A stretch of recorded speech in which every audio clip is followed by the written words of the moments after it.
లోకమంతా పచ్చ కనబడుతుందట.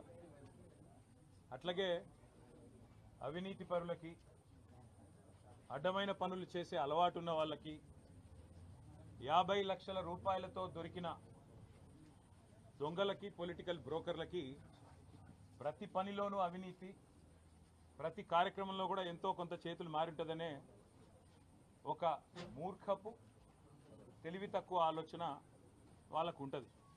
ఇక స్వతహాగానే అది అంటారు కదా, పుర్రెలో కొట్టింది కదా ఎక్కడ పోదు అంటారు కదా, అట్లనే ఇక వారికి పుట్టుకతో వచ్చిన బుద్ధి అది. మనం చేయగలిగింది ఏమీ లేదు. కాకపోతే ఇవాళ తెలంగాణలో జరుగుతున్నది ఏంటి? పొద్దున్న నుంచి కాంగ్రెస్ నాయకుల హడావుడి, ఏదో జరిగిపోయింది. ఏం జరిగింది అసలు? ఒక భారత పౌరుడిగా, రాజ్యాంగాన్ని గౌరవించే పౌరుడిగా, చట్టాన్ని గౌరవించే పౌరుడిగా నా మీద పెట్టిన కేసు అక్రమ కేసు, పొలిటికలీ మోటివేటెడ్ కేసు, అందులో ఏమీ లేని లొట్టపీస్ కేసు. కానీ ఏదో ఒకటి అయినా సరే అతికిచ్చి, ఏదో ఒకటి చేసి బట్టగాల్చి మీదేసి ఏదో జరిగింది అని చూపెట్టే ప్రయత్నంలో పెడుతున్న కక్ష సాధింపు కేసు అని తెలిసినా ఏసీబీ విచారణకు పిలిస్తే గౌరవించి నిన్న పొద్దున 10 గంటలకు నేను పోయినా. అదే మాదిరిగా మరి ఈ లొట్టపీసు కేసు ఏదైతే నా మీద పెట్టి కథలల్లి కొంత శునకానందము, పైశాచికానందం పొందుతాననుకుంటున్న చిట్టినాయుడు గారు ఎవరైతున్నారో ఆ చిట్టినాయుడు గారికి మరి తప్పకుండా నేను చెప్పాల్సిన మాట ఒకటి ఉన్నది. ఖచ్చితంగా భారత పౌరుడిగా, చట్టాన్ని, రాజ్యాంగాన్ని గౌరవించే పౌరుడిగా నువ్వు అక్రమ కేసును నీ అధికారాన్ని అడ్డం పెట్టుకుని నా మీద పెడితే, ఇష్టం వచ్చినట్టు బురద చల్లితే, తప్పకుండా రాజ్యాంగపరంగా, న్యాయపరంగా నాకున్న ప్రతి హక్కును వినియోగించుకోవాల్సిన బాధ్యత నా మీద ఉంటుంది. అందుకే నేను ఏసీబీ ఆఫీస్కు పోయినా లాయర్ తీసుకుపోతా అని చెప్పినా, లాయర్తో సహా విచారణకు హాజరవుతా, మీరు ఏం అడిగితే చెప్తా అని చెప్పినా నువ్వు భయపడ్డావు, నేను భయపడలేదు. నేను అర్ధగంట 40 నిమిషాలు ఎదురు చూసినా నీ వ్యవస్థ ఎందుకో కానీ మరి నా నుంచి ప్రశ్నలు అడగడానికి వెనుకకు పోయింది. అట్లాగే కోర్టుకు పోయినా, కోర్టులో, హైకోర్టులో పిటిషన్ ఇచ్చినాం. ఏమని?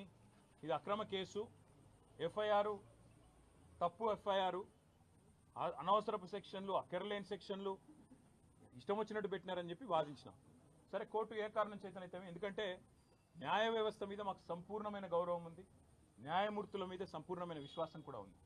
ఇవాళ హైకోర్టులో మాకు తీర్పు కేవలం క్వాష్ పిటిషన్ కొట్టేసినారు. దానికే కొంతమంది ఎంత సంతోషపడిపోతున్నారంటే, కాంగ్రెస్ వాళ్ళు ఏదో నాకు ఉరిశిక్ష చేసిండ్రు, లేదా నేరారోపణ అయిపోయింది, రుజువు అయిపోయింది, మొత్తం కేసే అయిపోయింది అని చెప్పి సంకలు గుద్దుకుంటా ఉన్నారు.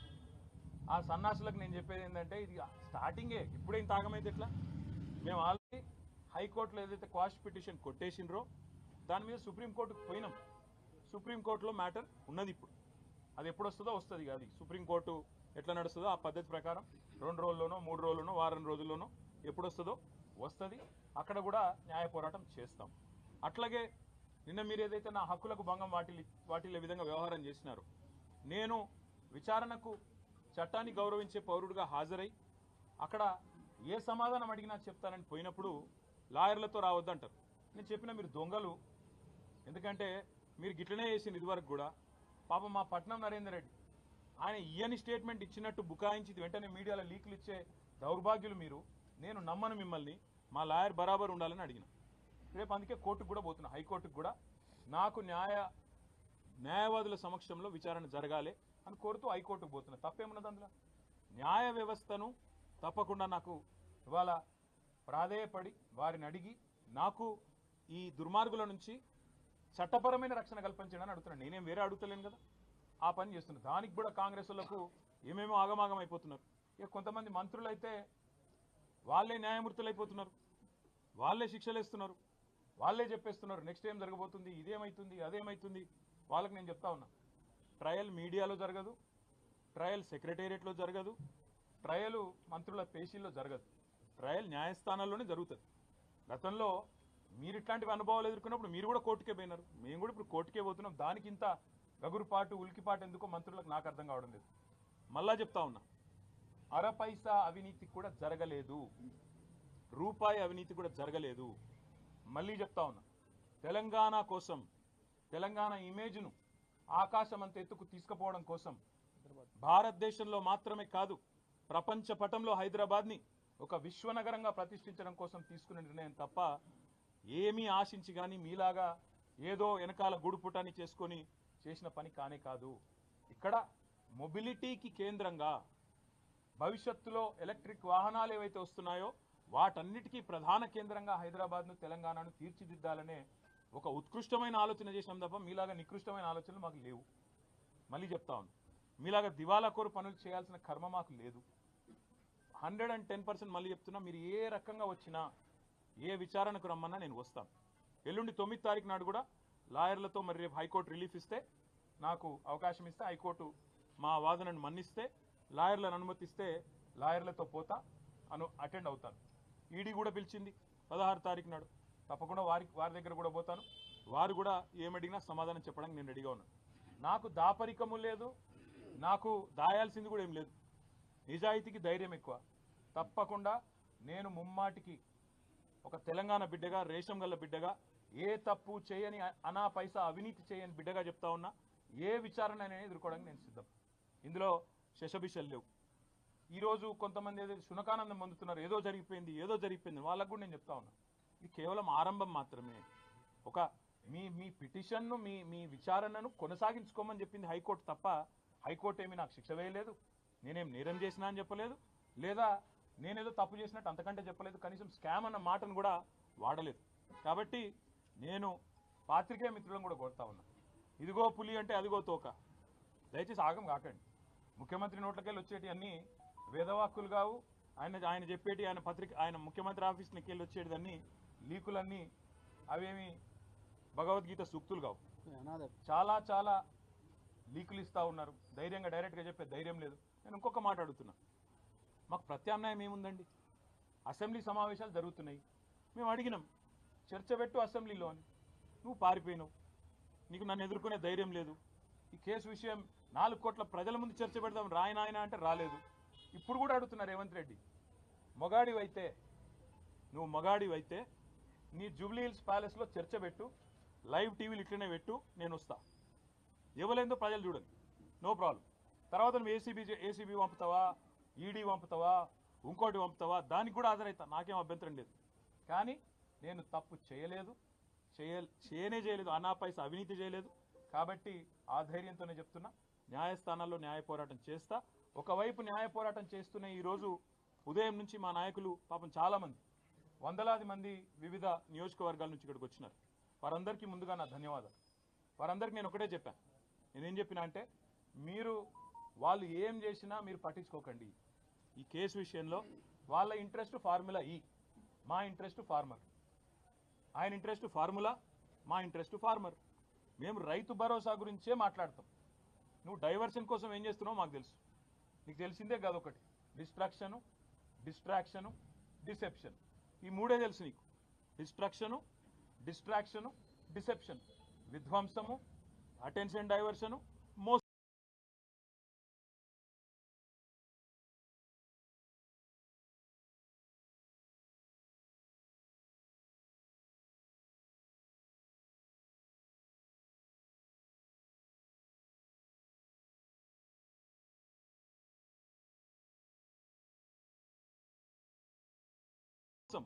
ఇది కాంగ్రెస్ నైజం. అందుకే నేను అనేది, ఇవాళ రైతులు 70 లక్షల మంది రైతులు ఎదురు చూస్తూ ఉన్నారు.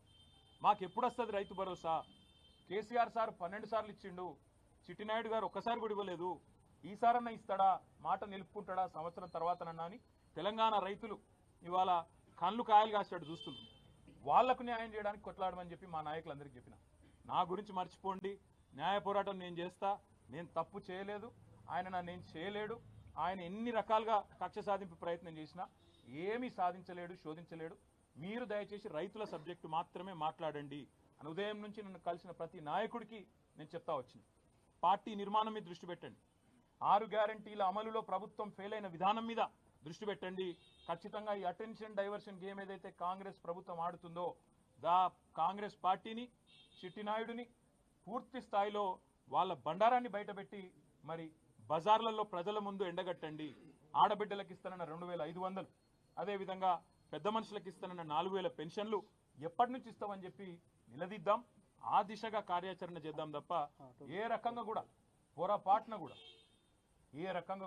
ఈ కేసు విషయంలో మీడియా హడావుడికో చిట్టినాయుడు గారి లీకులకో ఆగం కాకండి.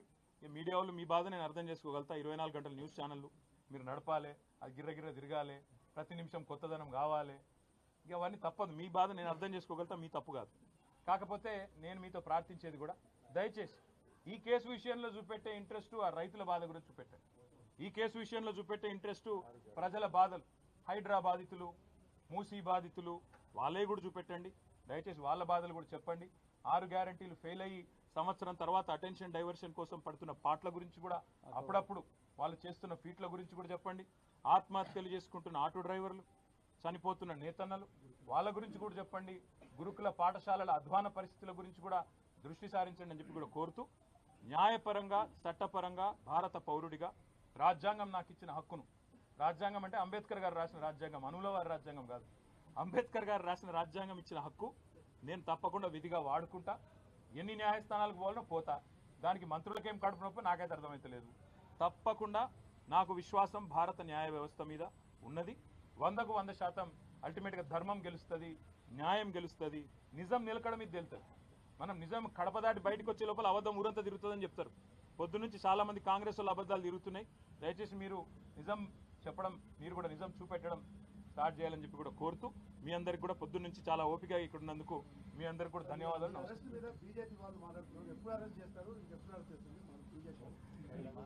నేనేమంటున్నా అంటే అది మీరు బీజేపీ కాంగ్రెస్ వేరని మీరు అనుకుంటారేమో, నేను అనుకోవట్లేదు.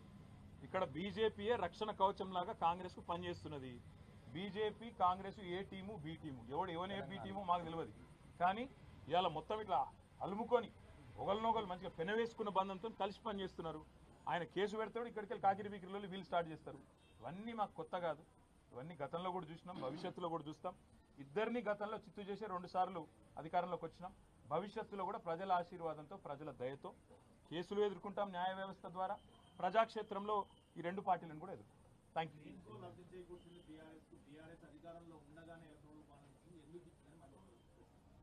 ఏ మంత్రి? బాంబులేటి గారా? బాంబులేటి గారు వారికి ఒకటి చెప్తా ఉన్నా నేను. ఎలక్టరల్ బాండ్స్ విషయంలో పాపం శ్రీనన్న ఆనాడు మా పార్టీలో ఉన్నట్టున్నాడు.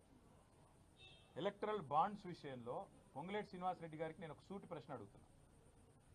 మొన్న మీరు మెగా కృష్ణారెడ్డి ఇద్దరు కలిసి కొడంగల్ లిఫ్ట్ ఇరిగేషన్ ప్రాజెక్టు 4600 కోట్ల ప్రాజెక్టు కేకు కోసుకున్నట్టు ఇద్దరు చెరో ప్యాకేజ్ పంచుకున్నారు. మరి మెగా ఇంజనీరింగ్ అనే సంస్థ కాంగ్రెస్ పార్టీకి 22లో 23లో 100 కోట్ల రూపాయలు ఇచ్చింది ఎలక్ట్రల్ బాండ్స్ రూపంలో.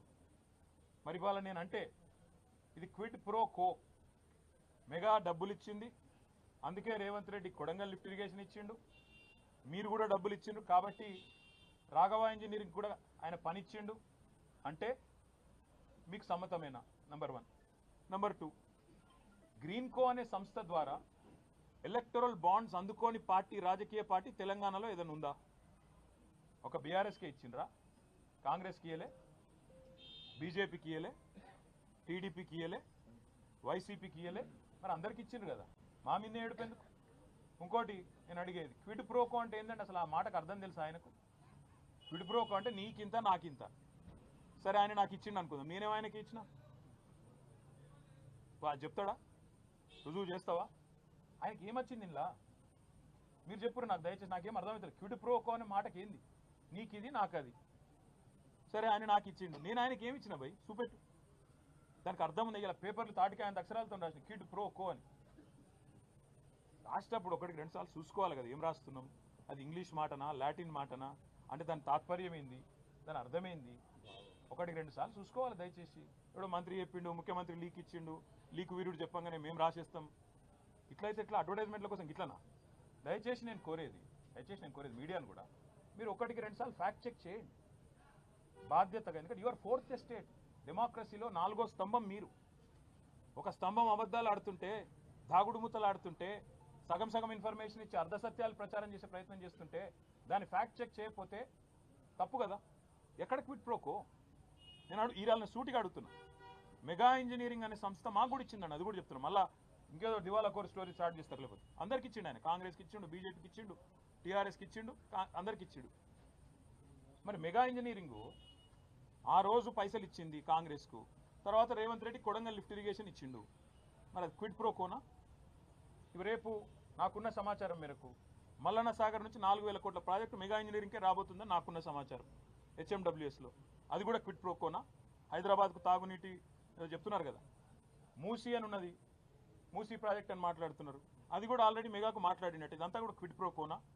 నేను ఇంకొక మాట అడుగుతున్నా, మెగా ఇంజనీరింగ్ను బ్యాన్ చేయాలని చెప్పి సుంకిశాలలో కూలిపోయిన తర్వాత, రిటైనింగ్ వాల్ కూలిపోయిన తర్వాత హెచ్ఎండబ్ల్యూఎస్ రిపోర్ట్ ఇచ్చింది బ్లాక్ లిస్ట్ చేయమని. మరి ఎందుకు చేస్తలేవు? Quid pro Kona? ఆయన ఇచ్చిన ఎలక్ట్రల్ బాండ్స్కు ప్రతిఫలం నిలుచుకుంటున్నావా? చెప్తావా సమాధానం దీనికి? అందుకే నేను అంటున్నా, మాట్లాడేటప్పుడు ఒళ్ళు దగ్గర పెట్టుకొని మాట్లాడాలి. ఒక కాంట్రాక్టర్ మంత్రి, ఒక బ్రోకర్ ముఖ్యమంత్రి, ఇట్లే వస్తాయి మాటలు. ఏం చేయాలి మరి? వాళ్ళకి తెలిసిన రాజకీయం గిది. ఇగో నేను చెప్తున్నా కదా, ఇగో పాపం ఆయనకు ఏదో కొత్తగా మంత్రి పదవి వచ్చింది, ఆగబట్టుకోలేకపోతున్నాడు. అన్నీ బయటకు వస్తాయి బ్రదర్. ఎవలోల దగ్గర రియల్ ఎస్టేట్ ప్రాజెక్టులు గుంజుకుంటుండు, ఏ భూములు 30-40% రాయించుకుంటుండు. టైం వస్తుంది, ప్రతిదానికి టైం వస్తుంది. ఎగిరిత పడదు. ఎగిరితామంటే ఆయనకు అర్థమవుతుందో లేదో చెప్పురి. ఇగో బ్రదర్, ఇగో 1 ఇయర్ నుంచి ఈ టైం పాసే నడుస్తుంది. మళ్ళీ చెప్తున్నా నీకు, 1 ఇయర్ నుంచి ఇదే టైం పాస్. మీకు మంచిగా నడుస్తుంది కాలక్షేపం మీ సన్నాసులతో. ఎందుకంటే కొద్దిసేపు ట్యాపింగు, కొద్దిసేపు కాళేశ్వరము, కొద్దిసేపు జన్వాడ, అదేందో వాడేదో బ్రహ్మ పదార్థం ఉంది, ఇంకొన్ని రోజులు డ్రగ్స్, ఇంకొన్ని రోజులు ఇంకోటి హైడ్రా. ఈ డ్రామాలు తప్ప రైతులు ఎక్కడ వాయే, రైతు భరోసా ఎక్కడ వాయే, నువ్వు ఇచ్చిన 420 హామీలు ఎడవాయే, 6 గ్యారెంటీలు ఎడవాయే, తులం బంగారం ఎడవాయే, స్కూటీ ఎడవాయే, ఒక్కరన్నా అడుగుతురా బ్రదర్ మీరు? ఎంతసేపు ట్యాపింగు, కాళేశ్వరము, ఇది అది పెట్టు. మాకు ఇంకోటి కూడా తెలుసు బ్రదర్, ఇది ఆరంభం మాత్రమే. మా మీద కూడా కేసులకు ఇంకా 4 ఏళ్ళ చాలుంటాయి. మాకు కూడా తెలుసు అది. ఇంకా 4 ఏళ్ళ చాలుంటాయి. అన్ని ఎదుర్కొంటాం. అన్నిటికీ ఇవాళ రక్షణ కవచంలాగా ఈ దేశంలో న్యాయ వ్యవస్థ ఉంది. ఇలాంటి దుర్మార్గుల పన్నాగాలను అడ్డుకోవడానికి నాకు భారత రాజ్యాంగం ఒక పౌరుడిగా అంబేద్కర్ గారు అందించిన హక్కు న్యాయ వ్యవస్థ. తప్పకుండా న్యాయ వ్యవస్థ మీద మాకు గౌరవం ఉంది, సంపూర్ణమైన విశ్వాసం ఉంది. అక్కడే న్యాయ పోరాటం చేస్తాం. ఇంకా చాలా ఉంది మాట్లాడేది, కానీ ఇవాళ వద్దు. ఇవాళకి చాలు. ఎందుకంటే ఇక మళ్ళా మస్తుగా ఉంది మాట్లాడేది. బరాబర్ మాట్లాడు. Thank you.